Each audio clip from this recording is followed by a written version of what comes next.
So let's start there. How would you rate how distribution is going across the country?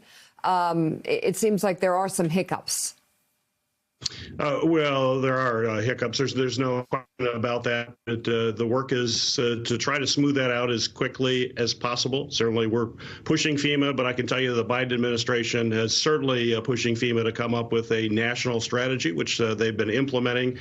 We saw a big change with the new president. You know, in the last administration, every state was pretty much left to do whatever they could. They were left on their own. That's not the way that you deal with a national emergency. FEMA needs to have coordination across the country. The Biden administration has been focused on that, and particularly making sure that there's visibility as to when vaccines are going to be available. In fact, I had the opportunity to bring this up directly with President Biden at the White House at a meeting we had recently. I can tell you he was focused on that completely, understood that you can't just drop vaccines off on a Friday and say, this is what you're going to get for the next week. That's what we saw with the Trump administration. He understands that you've got to tell folks, this is what you're going to get not just next week, but the week after, and then the week after, over the next 3 weeks. So that's the process that's moving forward. You're seeing more vaccines being manufactured. I'm so excited that President Biden will be in Michigan here today. I'll be with him later this afternoon at the site that is making the vaccine here in our state. They're continuing to make more as they continue to bring more production online. But of course, now we have a issue immediately because of the weather events that have occurred across the country. Has certainly disrupted some of those supply chains. But once we get back on it, I can tell you that I know the Biden administration is focused on this, and FEMA is responding to that focus from the president. Senator, as you know, the distribution of vaccines is one of the major elements of the American Rescue Plan, that $1.9 trillion proposal that I know you support.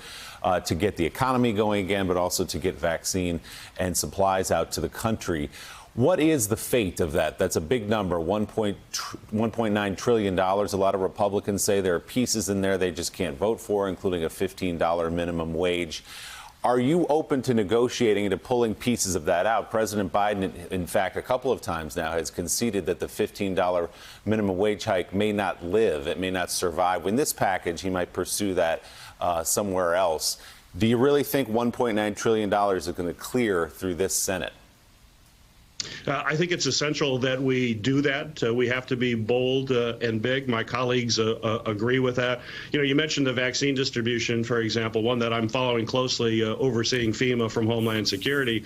In that package is roughly $50 billion to help distribute the vaccines, to set up sites. You have FEMA. In fact, FEMA coming into Michigan just this week with additional resources to help state and local governments with the actual distribution facilities, setting up over 100 across the country in order to get more vaccine in the arms of individuals, to make sure the supply is transparent as we go forward. That's one critical piece of this. But when you look at the fact that too many families are still struggling to put food on the table, a roof over their head, our small businesses are struggling to stay alive, to be able to survive, to get to the other end of this, we know that we have to be bold. We have economists all across the country from every kind of persuasion saying the risk is being too small. The risk is not going too big. Right now is the time to put that kind of stimulus into the economy, that type of help for individuals from an economic standpoint, but also to put resources to deal with the public health aspect. So it will pass. We're hoping to have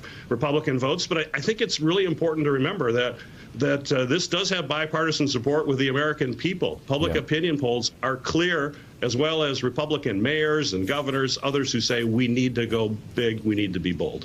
Senator Elise Jordan's here with a question for you. Elise? Senator, switching gears slightly, but the same topic, because this fallout is all related to the coronavirus pandemic and fallout from the Trump administration. You're part of a group of senators who are asking questions about why the postage is and why the post office is still delayed with so many deliveries for Americans around the country. And can you talk about what is happening there and why is Postmaster General Louis DeJoy still in his position now that Biden has taken office? Well, it's important to remember the Postmaster General is actually hired by the Board of Governors. So that is a separate body, and that Board of Governors right now is not fully populated. There are actually a number of open seats. It's going to be one of my priorities in the committee to make sure that we get that board fully staffed, to make sure folks are there doing their job. But there's no question that we need to have major reforms with the Postal Service. Hey, thanks so much for watching our YouTube channel. You can follow up on today's top stories and breaking news, or catch up on your favorite MSNBC shows all in one place. Download the NBC News app today.